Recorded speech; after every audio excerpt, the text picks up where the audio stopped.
2020, the world stopped. Quarantine. It was something new for all of us. We were all stuck inside. But in truth, that was already invented in Dubrovnik many years ago. The name is 40 giorni, which means 40 days. So on July 27th, 1377, Council voted plague arrival ships, or ships arriving for plague area, had to stay 30 days on a rock. Later they moved it to 40 days. That was 40 giorni. 643 years before COVID, they had the quarantine. And they also built a city over one question. What does it take to sacrifice to stay free? Since I don't have an introduction today, my name is Bruno. I am from Croatia. That's where we're going to sail tomorrow. And I teach and study in the United States. I live in Florida. I'm the youngest person there. And anyway, I hope you enjoy Kotor. We're going to stay here for a while. And I know it's me who's stopping you from dinner. So we're going to hope to finish in 45 minutes. All right, so back to Dubrovnik. This country, about 30,000 people, outlasted the Ottoman Empire, outmaneuvered the Venetian Empire, survived the 50% lethal quake, and then in the end it fell to betrayal. And to start the story, like any other good story, starts with people running for their lives. So I've scheduled breaks a little bit for my water. So the first knowledge about Dubrovnik, it moved south, about 20 minutes south, to the place called Epidaurius, which was modern Saftat. And in about 7th century, and that city was attacked by the Slavs and Avars. So the Romans, the Catholics, the Christians, they ran up and they had to figure out where they're going to go. And the year is 614. They will move up and they move to a rock. You can see on the map where Saftat is and where Dubrovnik is. And so they moved to a rock, and on one side of the rock, it was like an island separated by the water. On one side were the Latins, the Christians, and then on the other side, the Slavs were coming in. So they named the city Ragusa, which means the rock, and then the Slavs named the city Dubrava, which is after a wood tree, like an oak tree, which later we have the word Dubrovnik. So Dubrava and then Dubrovnik kind of comes in.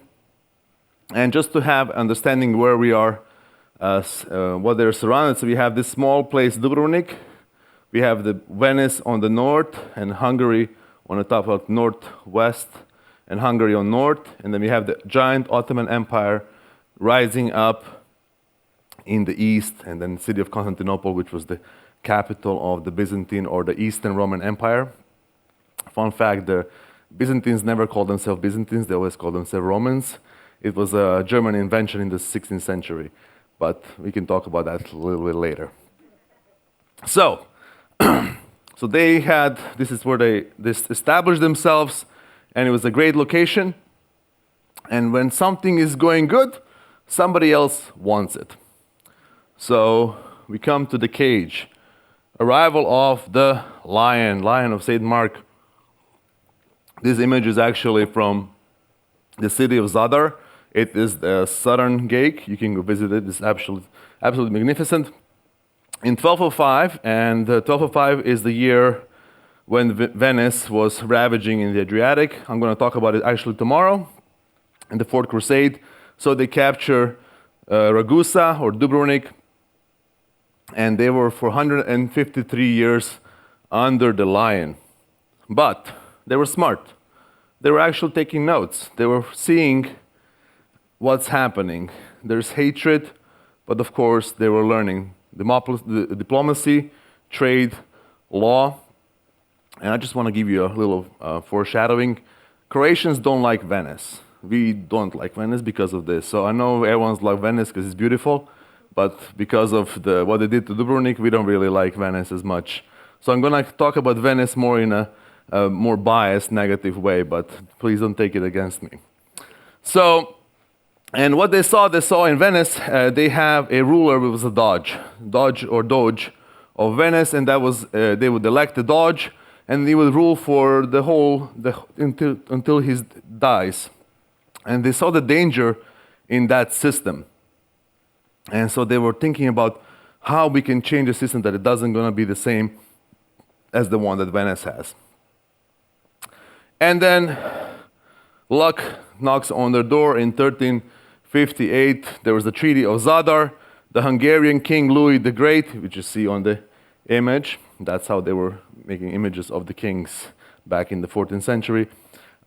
They have a Treaty of Zadar, and Dubrovnik or Ragusa falls under the influence of Hungary. And Hungary is up, up, up, and Ragusa is down low, so Hungary doesn't really care so much about controlling. So Ragusa makes a outcry and basically separates itself under Hungarian influence.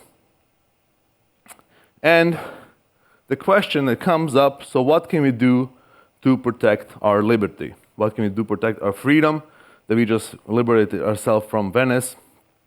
They had no armies. It was a small town of about 30,000 people. They have a name, and they had a patron saint. So, the story goes, in 1971, before Venice attacked, Venice tried to attack Ragusa many, many times. There was a priest, the Ragusan ships were sailing around Dubrovnik, and there was a priest named Stojko, and he had a vision in the church, and he had a vision, and it was a vision of a saint appearing to him. And he identified him as Saint Blaise. It was a 4th century Armenian bishop. And he warned the city that the Venetians are coming, and they're going to actually attack. They're not just going to sail around. So the people of the city prepared, and they were able to defend themselves for the attack. And suddenly, that Saint Blaise became the patron saint of Dubrovnik ever since. And as you're going to walk into the city tomorrow, you're going to walk to the gates. You're going to see Saint Blaise on top right there. He's also on the flag. He's also on the coins. The coins are called grosz. Basically, he's everywhere. He is like a mascot, like Mickey Mouse almost, just in a saint way. It's a representative of the city. And not only that, they also have a feast every year for almost 1,000 years. It started in 1190. They started, and even through earthquakes, through occupation, through everything, they always have it on the 3rd of February. And it's even a UNESCO tradition, just how they have this. And the whole point is about Libertas, this liberty and freedom. They released the golden doves as a celebration. And basically that tradition was never stopped, no matter what happened. On the 3rd of February, there is a celebration of Saint Blaise. So let's talk about the system that they created. The system, it's a political system. It's very interesting. Imagine you are elected a president of a city or president of a country, but you can only be in government for 1 month. So that's it. So 1 month, they actually lock you into the palace. You're staying there by yourself, no family. You have no outside of influence, and you're staying there, and you have to work on the problems of the city. So you're ruling only for 1 month, and you cannot come back in 2 years. So that was their system of ruling. And guess what? There is no assassinations, there is no dictatorships, there is no coups, coup d'etats. Everything ran smooth until we have, I'm going to tell you what happened later. But and they had this rule, and the rule was, of course, in Latin. It says, obliti privatorium publica curate, which means forget private affairs, take care of the public ones. So that's a very, very good system to think of. So it's not really a slogan, it's something that they would live with. So forget private affairs, take care of the public ones. And again, I'm not going to make any comments, but I think it's a very, very good system. Then we have 3 consuls, and kind of like in American system, we have the checks and balances. We have the judicial we have the Senate, the House, then we have the judicial system, and then we have the president. So similar thing they had there. They had a Senate who had the real power, and they were in charge of the trade and foreign policy.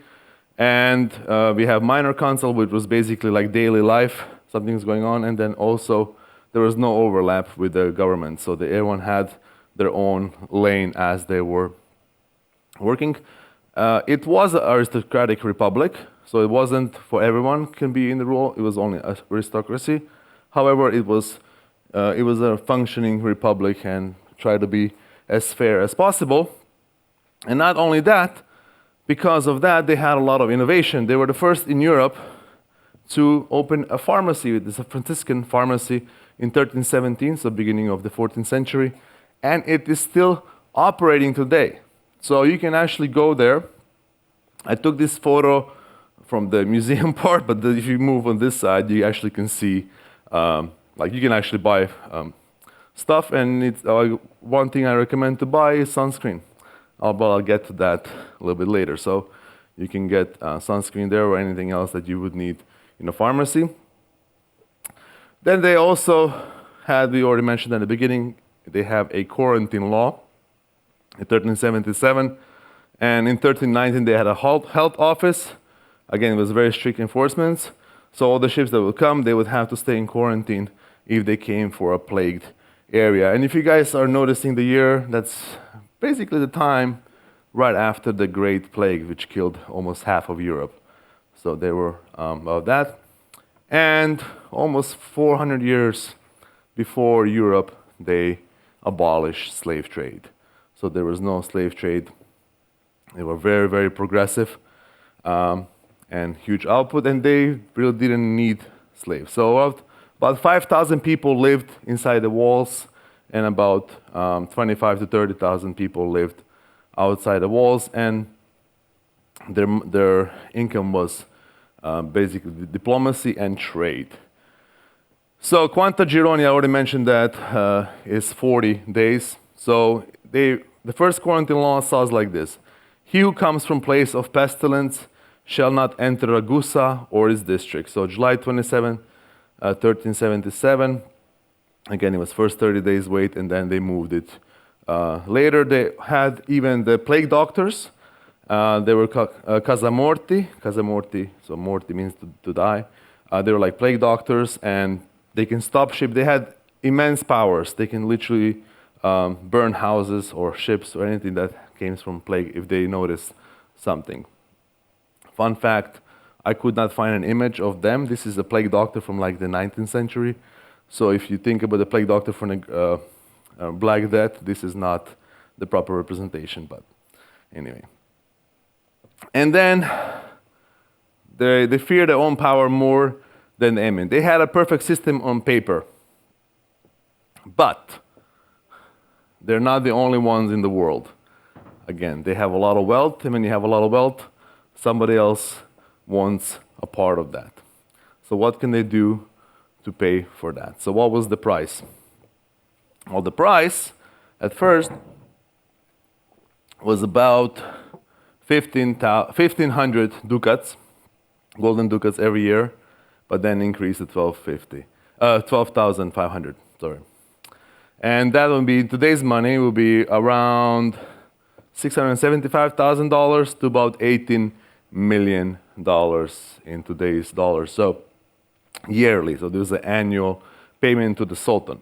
And the reason why they were paying to the Sultan, because in 1453, Constantinople fell to the Ottomans, to the Mehmed II, and Ragusa decided, we're just going to pay for our freedom, and we want to be open to all of trade. And we come to one of the best pieces of negotiation in Ragusa's history was this piece over right here, you guys see at the bottom. So, in the beginning of the 17th century, Venice was expanding, and they were moving down along the Dalmatian coast, the Croatian coast, and they figured out that there was Ragusa didn't want to have a land border with Venice because Venice, again, you cannot be trusted. They already controlled them before, so they're very, very afraid that this is going to happen again. So they go to the Ottoman Empire and they said, how about we sell you for a very, very good price a piece of land right next to our peninsula? And Ottoman says, well, okay, that sounds good. We have access to the sea. That sounds great. And that was the deal. So basically, this small little country put the giant Ottoman Empire as their border, and they were paying a pretty hefty fee to them. And that was basically shove in the face to Venice. It's like, okay, this is what we did. We sacrificed a little bit of our territory, but we're not going to be your neighbors. And that also preserved independence. And it's not all bad. And if you've probably seen one of those memes, it looks like this. Bosnian says, I want to swim, and the Croatian says, no. But there's a little piece down there. And so in the past, to go to Dubrovnik, you always had to go through a border. But now we build the Chinese build the bridge in Pelješac. So connecting the peninsula right where the red line is. So we have this, we don't have to leave the country to go to your own country. So it kind of works out much better. My tour guide was last time telling me that he had to get, as soon as his child was born, he had to get a passport. So, and you probably guys heard of this guy, William Shakespeare. He actually talks about the Ragusans, not Ragusans, yes, Ragusans ships, or Dubrovnik ships. He says it was the size in England that was never seen, 600 to 800 tons, and they had a much, much smaller crew, 60 to 80 compared to the Venetians, 200 tons and Venetian ships would have much less cargo as well. They were carrying about, I think it was like 39 tons of cargo, the Ragusan ships, and the name was argosy. So argosy, if you read The Prince of Venice, that's where he mentions it. So they were well known if they were recognized in England. So they were very known. Again, they were trading all around the Adriatic Sea, all around the Mediterranean, the Aegean, all the places that we went, they were trading there. So they're extremely really popular. Again, they understood that the wealth is coming from the sea. So trade is much better than war. Diplomacy is much better than war. And they had this huge fleet. They were trading from Spain. They were trading to Constantinople. And if you guys just see this on this map, kind of shows you the giant Ottoman Empire, and the Holy Roman Empire, which was neither holy nor Roman nor an empire, but that's another story.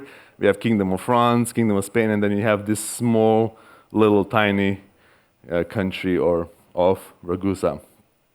So they figured it out. We're going to pay the ransom. We're going to be friends with the Ottomans. We're going to be friends with Habsburgs. We're going to be friends with the Pope, of course. We're going to be friends with Venice as much as we can, the Spain and all the other countries. And we also tried to become friends with the Americans. So there was a country starting in 1776, you probably heard of it, across the Atlantic. And this is Ruđer Bošković, and he was one of the aristocrats from Ragusa, and he met with Benjamin Franklin, and they were having dinner in Paris. They were trying to establish a relationship. So in 1783, they had this contract, and they were one of the first countries in the world to reach out to the United States, and I think they were number 6 in the world to recognize the United States as independent country. They would have probably done it sooner, but the British had too much influence on them. It wasn't good for business, but they did actually. They were number 6 to recognize the United States as a country. So they recognize it's better to be friend than have any enemies. So this life that they were building had to look like something. So it's probably worth something. So let's see how does it look inside those walls. As you cross to the gates, you walk into the gates and you turn, I think you turn on your right, no, on your left, and then you walk in. You walk into this giant street, which is called Stradun.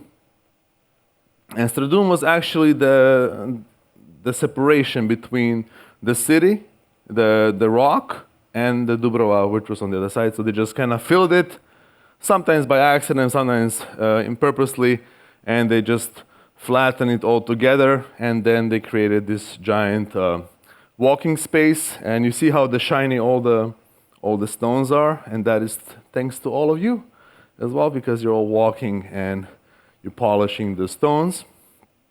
It's about 300 meters, so about 900 feet along city spine. It's basically the most popular place, and that is the place you want to be seen. So usually after work or before work, the people of Dubrovnik walk around it and they just chat to everyone that are there. You're probably going to like this.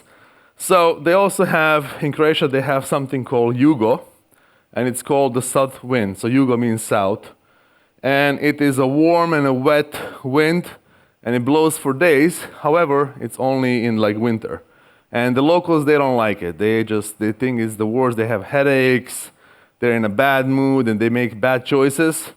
So they said that when the jugo was blowing, even the crimes are judged much leniently. So if you do something stupid, make sure you do it when the wind is about to blow, because then your punishment is going to be much, much leaner. And actually, they do this even today, because I watched the news in Croatia. Oh, jugo is blowing, and they're like, oh, people are like dying. I don't know. Maybe not American, maybe not Croatian anymore. I never really felt being grumpy during the wind blowing. So. But they also believe in other things, like you're gonna get sick if you sit on concrete, or if you go out with a hair wet, or if you have two windows open, it's called draft. That's also gonna kill you in Croatia. So there are a lot of different things that they believe. But this was one of the things, and they actually, again, they were judging people much harshly. Another thing, it's in the city. We have the column of Orlando. Orlando was a Christian martyr. And why is this relevant? Because everything will be happening around that column. So it's built in the beginning of the 15th century.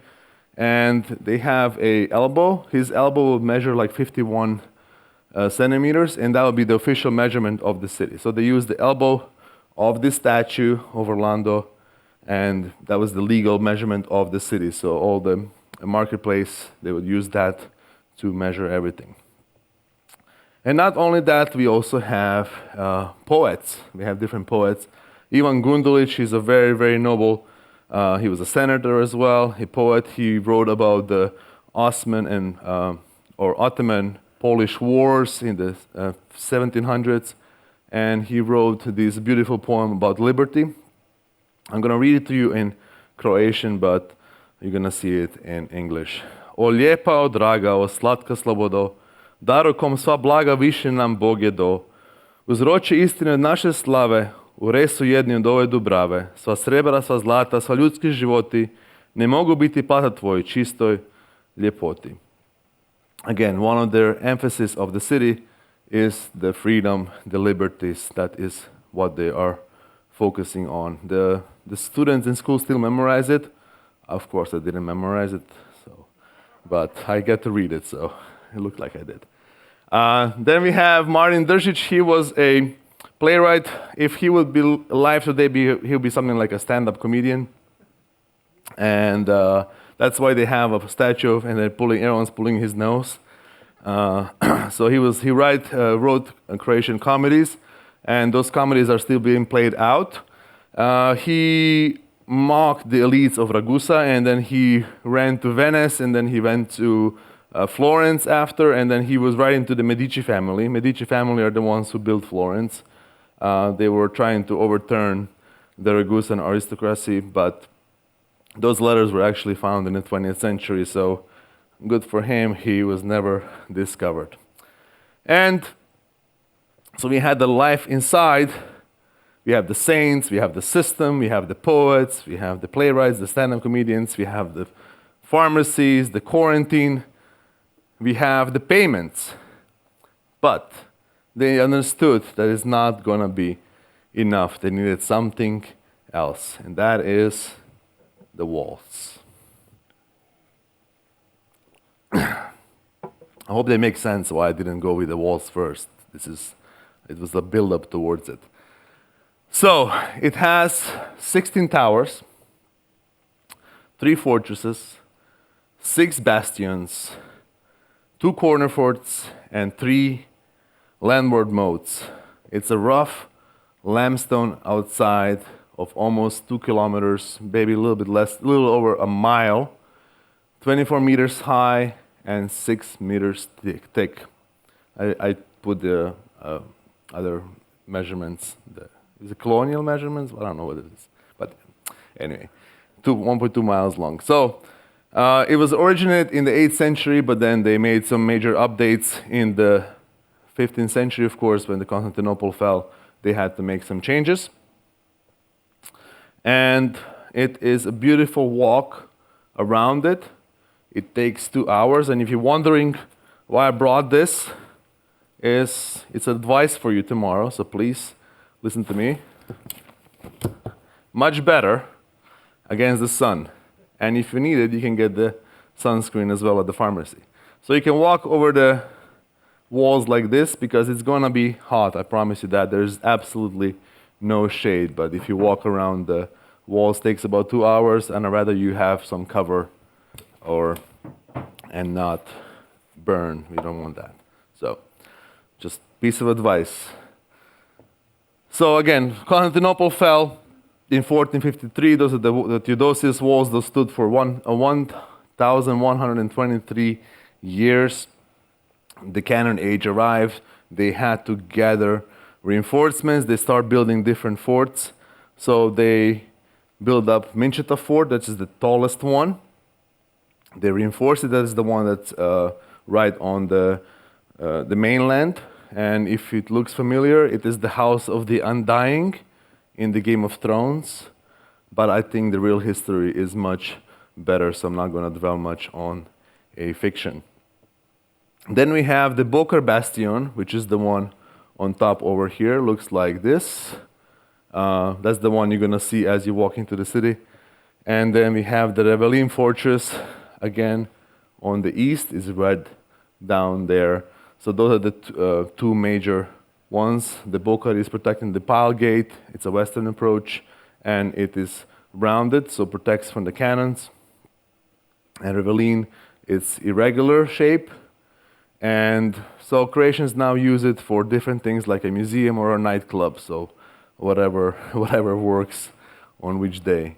I think you can have them a distinction like that. Very flexible people, I guess. Next one we have is Fort Lovrijenac. This is the most beautiful one because it stands outside of the city on a cliff and was built in the 11th century. And the sea walls are 12 meters. So I measured it earlier. It's from here to the end of the stage and just a little bit more. That is just the sea wall of the fort, so 12 meters. It's impenetrable. And the inside wall, the one you guys can see, is only 60 centimeters, basically not even the height of this podium, maybe like up to this. So this is like this much. Anyone can guess why is that for? Why is the outside so thick of the fort and the inside is so? No? All right, I'll give you a clue. So, the reason is that the city cannons will be located over here, and if someone would take the fort down, they would bombard the thin walls and they would knock the fort down so the enemy would not have a protection. So they rather have their fort destroyed than be taken by the enemy. And this fort, I think, is the ultimate physical expression of Libertas, or liberty. And even as you walk, if you do walk, there's a lot of steps up to it. If you do walk on it, it says right above the doors, it says non bene proto tutto libertas ventidur auro, which means liberty is not for sale for all the world's gold. So they would not, they rather destroy their fortress than to give it to the enemy. They also had very strong weapons there. They had this cannon called the Lizard that was up there. Apparently, when the Austrians came, they were carrying it down. The rope snapped and the cannon fell in the water. And it's lost. No one ever found it, so we don't really know where it is. I think it's in a museum in Vienna, but that's the story. I think this lost cannon is much better story. So everything the walls were built for, it was holding until we have the biggest catastrophe the city has ever seen. So it was a Wednesday, right before Easter, the Holy Wednesday, on April 6th, around 9 a.m., 8:50 a.m., 1667, they have a 16 seconds of shaking, and half of the city died. They were all crushed to death. They had about 3,000 to 5,000 casualties. The rector of the palace, he was dead. The Grand Council, they were all dead. And it gets even worse. 20 days of fire. There was no people. They were all helping each other to rescue them. There was no one to put out the fire. They also had a tsunami come in because the earthquake wasn't in the city, it was close to the city. As you're going to see tomorrow, Dubrovnik is right on the bottom, but there's a giant mountain on top, so all the boulders were coming down. So 75% of the buildings were gone, except the Sponza Palace and the Rector's Palace. Those are still standing, and they're very beautiful, and I hope you get to enjoy them tomorrow. But the walls of the city held. They were undamaged. So the city inside was in absolute rubble, but the walls were holding on just like the Republic. They were broken, but they did not fail. And they started to rebuild. This is right down there is the Orlando's column. You're going to see it because they actually uncovered it last week after many, many years of restoration. So in 1667, they decided to rebuild the city. Most of the city today is in Baroque style. This is Stradun, so you would have shops on the bottom floors and then apartments on top. They have funding from Vatican City for the Pope. They had good connections. Remember before they said they were good friends with Pope. They had a lot of money coming in for them to rebuild the city, and rebuild they did. However, since they had less and less people in the city, so many people died, their trade diminished. They were not able to sail those boats out to different cities, and they were diminishing in the wealth. However, the independence survived. The senators were meeting, the rectors still serving, and they had this transition for about 140 years until we come to the end, not to the end of the lecture, to the end of the Republic. We're close though. On May 1806, the French are going down to Kotor. They're going down. The Napoleonian army is marching through Europe, and General Lauriston, he comes in and he says, you have to pay us about 300,000 francs as a guarantee that you're not going to turn against us. It's about $12 million in today's money. And they knew that they don't have the money, so they had to let them in. Once the French soldiers were inside the city, they were friendly, but they decided to take over the city. So in 2 years after that, in 1808, we have the end of the Republic. So 450 years was abolished with a lie. Napoleon joined it to the Kingdom of Italy. It survived the Ottoman Empire. It survived the Venice, the earthquakes, multiple plagues. However, it did not survive the deception. So the final enemy of Ragusa was a lie. And then Napoleon loses, and in Vienna, they have a council, and they all meet, And Ragusa goes there, of course. They send their representatives. However, they did not want to take them in, even though in the past Ragusa had agreements with the Habsburgs that they were able to keep their territory, but they didn't have any audience. They completely were denied, and they were joined in the Austro-Hungarian Empire, and that was the end of Ragusa as independent country. So yeah. So the Libertas that stands above the door was over.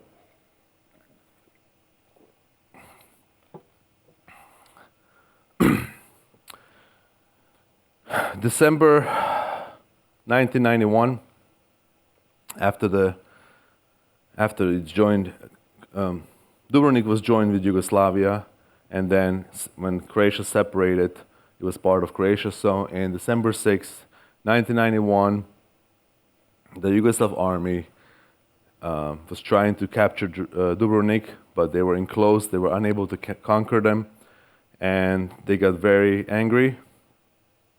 And they sent over 600 shells into the city, killed over 114 civilians, and about 50% of all the buildings were damaged on that attack. Later on, Croatian army came in and sent them out, and it was a very big destruction. However, Dubrovnik did what it does best. They rebuilt. So they rebuilt again, and now if you see, they had these special tiles. They were from Toulouse, and they replaced them. So if you walk on the walls, they have the tiles that are a little lighter colors. They're the ones who have been replaced, and the ones they're older, they're the ones that have been original. However, since it's been already almost 30 years since it happened, the tiles have already been kind of darkened out, but you can still see some of them. So 3 destructions, 3 rebuildings, but the walls are still standing. So the word that's still carved above the gate in Fort Lovrijenac is Libertas, and that is the legacy that this city holds. It's again on the city flag. So when you walk to the pile gate tomorrow, you're walking to the gate that Napoleon soldiers walked through. The Yugoslav army shells hit, and the earthquake shook. And those walls and those gates is still standing. Again, I recommend walking the walls. It takes 2 hours. Don't forget the umbrella. And if you forgot to put the sunscreen on, you can buy it in the oldest pharmacy in the world. Thank you very much.